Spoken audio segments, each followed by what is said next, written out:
Right, okay. Right, welcome to the Coventry Music Museum and this lottery funded sounding off event. Welcome to Radio Plus listeners and welcome to Mike Roberts! Hey! How you doing? I'm doing very well. Brilliant. Thank you so much for coming. That's a pleasure. We always start off with a very broad question, which is, how did you get into music in the first place? When I was 5, my dad used to play organ in a church. In fact, it was All Souls on Hurstville Common up there, a big church up there. And they've got a fantastic church organ there. It's right at the back, right in this choir loft bit. And it's platform with all the foot pedals around. And at the end of the exit music in weddings, when they're playing that, everyone's going out of church. The last note of that is this really deep bass pedal note. And my dad used to point it out to me where it was on the keyboard, and I was sit on the bench next to him, and that was my job. He used to lean forward and go like that on this pedal. This huge, great, deep noise. And I loved it, the fact that, you know, from just doing that, the whole place like vibrated, you know, the atmosphere. So I think that was probably it. And I started piano lessons shortly after that. So, I mean, one of the questions I've got here, why a keyboard and not a guitar? But you probably answered that there, really. But well, yeah, my dad, I suppose that was, yeah. Did your dad play the organ in there? Yeah. No, so he was. Yeah. So obviously that was the way it was going to go then. If your dad was doing that. Yeah, yeah. You didn't want any of these Nancy's guitars around or anything. No, like that. although having carted van loads of equipment round ever since, I really wish I'd taken up mouth organ. You know what I mean? Well, yeah, there is that. Yeah. It's the ones that in the 70s when they had the Leslie cabs and everything, the VC3s and Hammonds and all. Anyway, so right, so. You're starting piano lessons, so when did you start realising, and what was the first sort of serious musical interlude really, as far as bands or anything you got into? Well, the first big, I mean, like a lot of kids who start lessons, you've really got to want to keep doing it. And luckily I had my dad to keep saying, you're not going out, sit here and practice. And unless you have somebody like that, it's really difficult to, you know, very few people have that burning passion in them that will keep them there rehearsing when all the mates are out playing football or something, you know, especially when you're little. Yeah. I think the thing that changed it for me was the fact that I got to a point where I realised that if I sat there and played really bad versions of Elton John songs with the window open, a couple of the girls from further down the road would come out outside and listen. I thought, that's what I'm going to do, I'm going to keep doing this. And that's what made me practice in the end. Right, so what about first bands? First band was called Cosmic. Wow. Because there was a guy called Colin and a guy called Lance in it, right? We thought that was so clever. We do when you're 14. Yeah, of course, yeah. Yeah, we went out and we played in clubs and stuff, you know, working men's clubs and did all that for ages. So were you playing Cosmic music, were you at the time? Just cover versions, I'm presuming. Yeah, it was all cover versions. You couldn't play your own stuff in a working men's club. Well, of course, yeah. Wouldn't survive the bingo. Did you try any of your own stuff? No, not in those days. It takes a lot of confidence to write your own stuff, I think, and it took me a long time to develop that. So you don't remember this song then? Don't do that to me. That would be funny, wouldn't it? Hysterical. Yeah, of course, but quite historic and hysteric at the same time. Absolutely, blimey.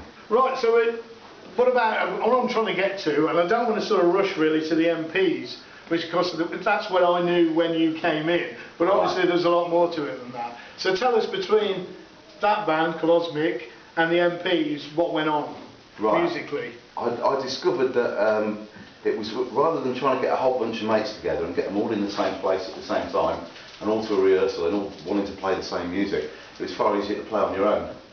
So I started playing like solo piano gigs and stuff. I used to play at the Stage Bite in the Belgrade. Oh, yeah. Yeah, I played in there for a while. I played in a place called Manhattan's.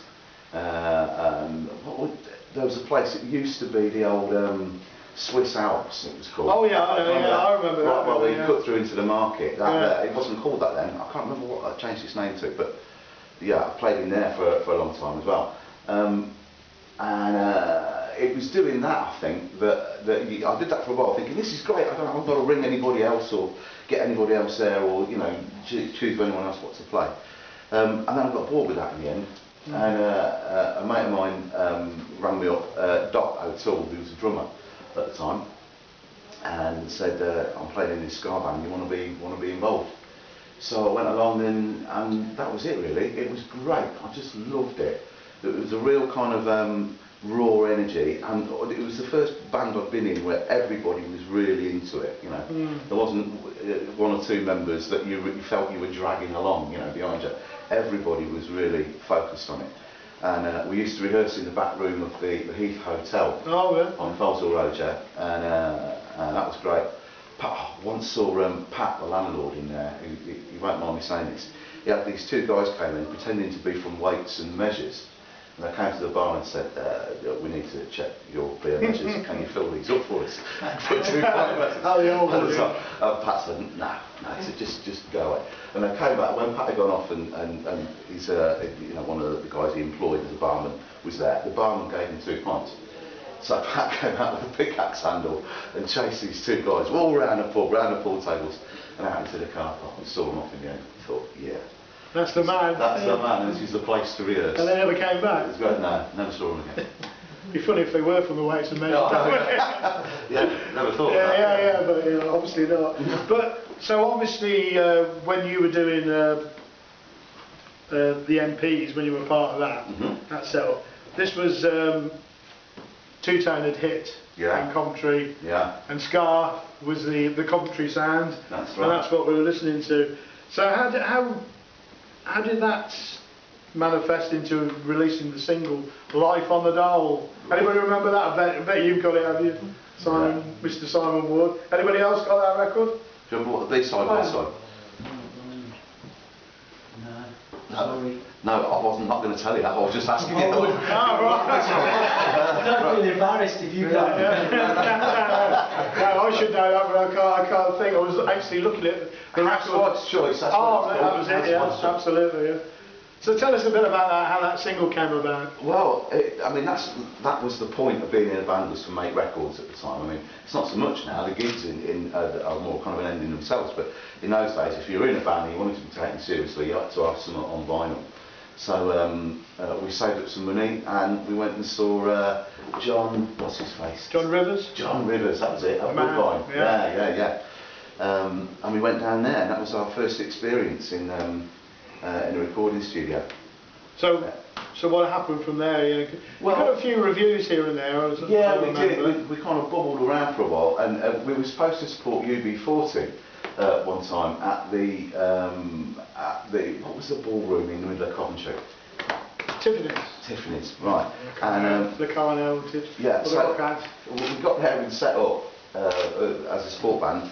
And UB40 never turned up, so we had to play the whole night. It was brilliant. Of course, there's hundreds of people in there that all come to see UB40, and they never turned up. So we had this fantastic audience. They weren't angry then for the fact that UB40 wasn't. Well, yeah, to begin with, but we weren't allowed that. So tell us some of the other material that you used to play then, because obviously I didn't really know Life on the Dole and Housewife's Choice, now as you mentioned it. But Right, most of it was covers, so there wasn't so much original stuff, there's only 3 or 4 originals.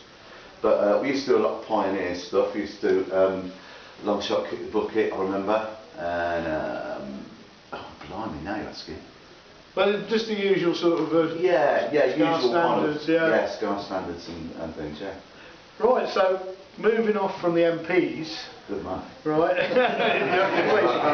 Okay, we're moving away from that, and we're heading towards the raw screens. Raw screens, So tell us about. I mean, again, please jump in if I'm missing any sort of important bands or anything out. But to me, it's like the MPs. Then you became part of Raw Screens King. So tell us about that. How did that happen? Well, I'd gone back and done a bit. I was playing in the stage bar at the restaurant in the Belgrade, and Paul and his girlfriend Maxine came in for a meal, and I didn't know Paul before then. I only knew the drummer because at the time Reluctant Stereotypes were still going, or had probably only just finished, and Paul and Tony and Colin, the 3 guys out of that, came and formed the kind of nucleus of King, really. So I kind of knew of them, but I'd never really met or spoken to Paul before. And I sat there and played for a couple of hours while they were eating, and at the end of the night he came up and said, you know, here's my phone